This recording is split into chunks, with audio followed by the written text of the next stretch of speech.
উষ্ণতম মাস হিসেবে এপ্রিল মাস জুড়ে বাড়বে তাপমাত্রা।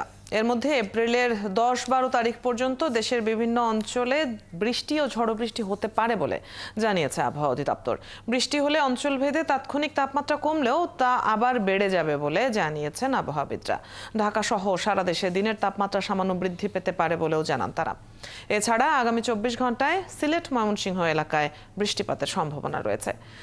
রাজশাহী বিভাগ, দিনাজপুর, সৈয়দপুর, চুয়াডাঙ্গা জেলার উপর দিয়ে মৃদু তাপপ্রবাহ বইছে বলেও জানায় আবহাওয়া অধিদপ্তর।